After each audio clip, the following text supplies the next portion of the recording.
So right off the bat, I know that this look is giving Grimace birthday from McDonald's, but I don't give up because I haven't done a super purple look in a while and I am fucking living. So hopefully you guys are too. If you are, make sure you subscribe. Just say it. Anyway, using the Surge palette today. Surge palette. Everything that I use for this look, including shade names, will be down below in the description box. But while I do this makeup look, I'm going to be talking about mental health.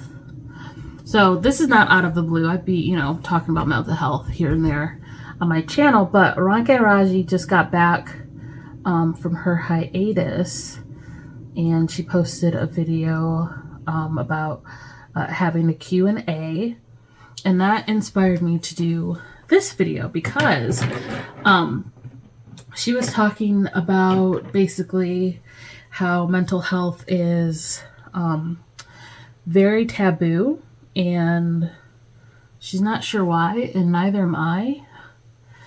Like I said, I talk about mental health on my channel a lot. Maybe not as in depth as some other people do, but that's just because I'm a little bit more what I want to say. I don't like the idea of having like a digital footprint like with what I say and stuff, because sometimes things don't age well. But she was talking about, which I did not know this, but she was talking about her autistic son, and she was also saying that she has a bipolar disorder, which I was like, oh my God, twinsies, because I do too. And she was basically saying, like one of the quotes that she said was, someone asked, how do you do it? And she's like, I don't do it. And I could not relate to anything so easily as I related to that statement, that just that one statement, I don't do it.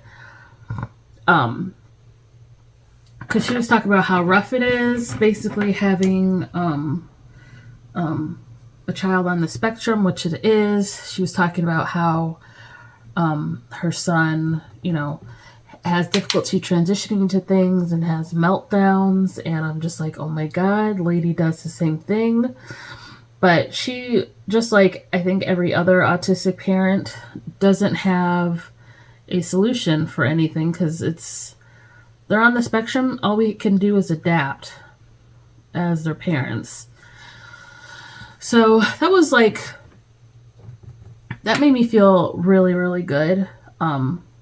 Because there's days where I just feel like a real shit mom because I'll be going through my own thing. Like my brain will be very mean to me on a day, and then I'm just in a mood. But then you have to take care of your child that can't really express themselves the best, and sometimes it's just really frustrating. And that's why I'm so grateful that I have Jeff, because Jeff has the patience of a saint. So not just with our kid, with me too, because I'd be doing some dumb shit.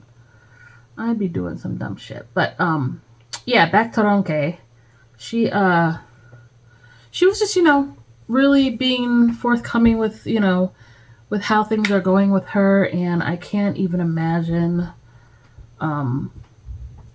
going through a divorce. I mean, I can imagine it, but I've never been through a divorce, but it's probably really tricky when you have children with someone and that person is also your abuser. You've been a victim of this person, because she was saying she was subject to domestic violence, which is so scary, because living with someone that causes you physical pain on top of, I'm assuming it's probably not just physical, but on top of like mental pain and stuff like that, because they're verbally abusing you or financially abusing you or something like that.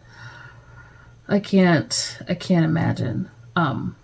But yeah, that's why I'm making this video, because she was basically saying there's no reason why mental health should be taboo.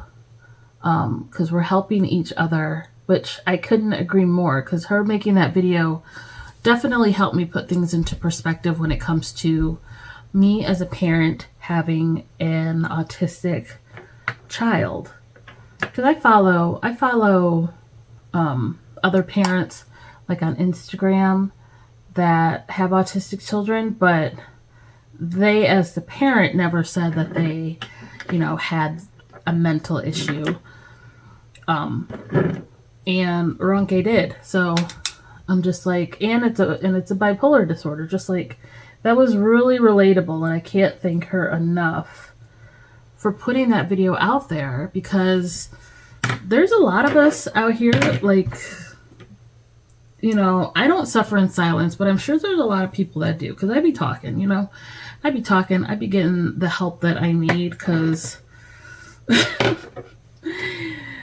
your girl's brain is just off the hook sometimes. Just, I don't sleep. You guys know that. I don't sleep. But just other stuff that be crossing my mind just out of the blue is just really disturbing sometimes. And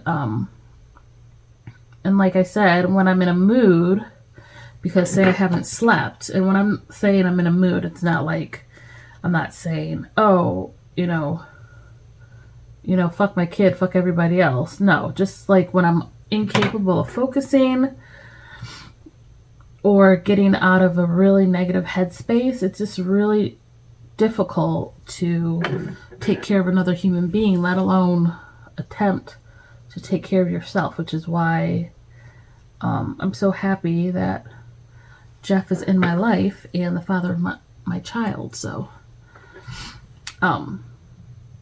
but yeah, so that's why I'm doing this video, because of Ronke.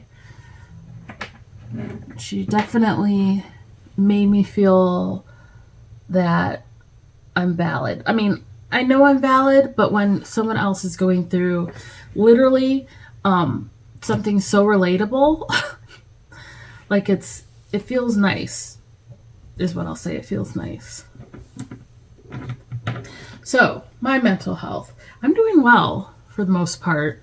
I'm still not sleeping. That's the only thing right now that's really fucking me up, is I'm still not sleeping. I intermittent sleep, but when I wake up, I'm up for hours. It's not just like, oh, I'll roll over. Like, I'll wake up. Usually I have to use the restroom, and then I'll be up for like 2-3 hours, and then I'll go back to sleep, and I'll wake up, and I'll go back to sleep.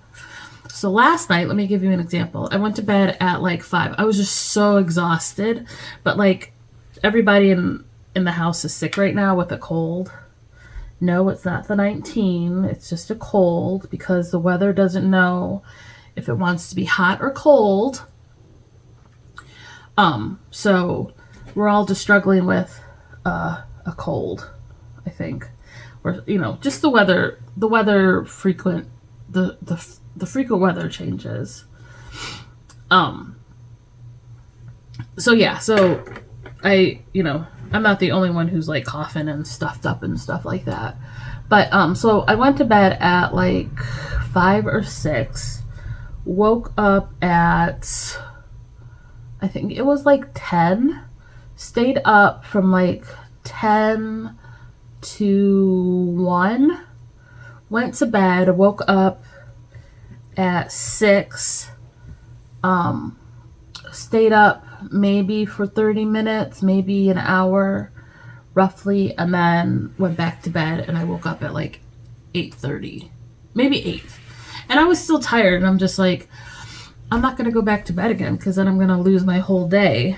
But just stuff like that, because when I go back to work, I'm not going to be able to do that. That's not sustainable for having a full-time job, because I'll be falling asleep at work. I did have my trazodone, my brain just shut off. My trazodone dosage increased, so that's helping me get to sleep. And it doesn't help keep me asleep though, but when I do wake up, it keeps me tired enough to go back to sleep. Even if it's like an hour later, I'm still tired enough to go back to sleep. Because before, I wouldn't sleep at all. I'd just be up. So I consider that to be I literally just lost my train of thought. Damn. So yeah, these eyes they're bold. They're very purple, but I love it. Are they the same size? No, but we move, whatever. So, yeah, that's pretty much my rant about mental health. It is so...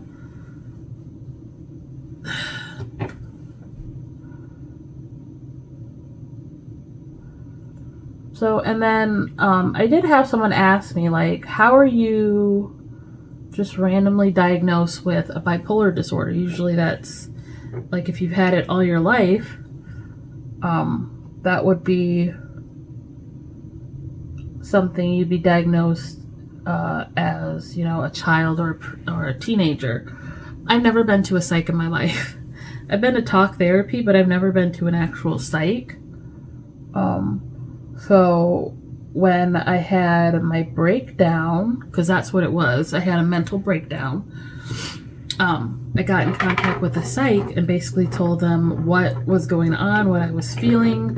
And then he asked me about, you know, my past and what I've done there. And he was like, oh, yep, you're literally textbook bipolar 1. And I'm just like, what the fuck? Huh? And he's like, it's very genetic. Is anyone else in your family bipolar? And I'm like, yes. So it's just, that's how that worked. It took a breakdown for me to go and get the help that I needed, because I was already getting treated for depression, but that wasn't working consistently, like the meds that I was on. And then I literally lost my mind and realized, or was told, I didn't realize, was told that I'm not getting treated for what I actually have. So, but now that I am medicated, like I said, things are better. They're not perfect. I'm still very impulsive, like very impulsive. I've done things in my past that are just, the average person be like, what the fuck? I literally have had people live in my house just because they asked me, and I was like, yeah. You know, when Jeff and I weren't together, I invited people in my house. Worst mistake I've ever done. But that's just the impulsivity of it. Having Jeff leave in the first place, impulsive. Like, it's like I said, it's gotten better, but I'm still very like, I don't act on the impulsivity as much anymore, but it still goes to me, like, go do that, go do this. And sometimes not all of the thoughts are positive. So it's important that I know that I don't have to act on every thought that I have, which is what I'm learning. And it's helping. And like I said, the meds, of course, too. The meds are a lifesaver. I love modern medicine. I love it. So, yeah, let me know down in the comments if you're having struggles. I know during the holidays, some people get really blue, like, because they don't have their family with them, or they start thinking of people that are no longer alive. Just know it's okay to feel those things.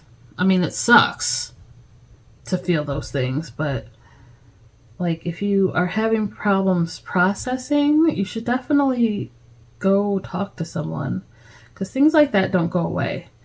They fester, you know? Because like I said, I've had a life. I'm like about to be 38 in January. So I've lived a life.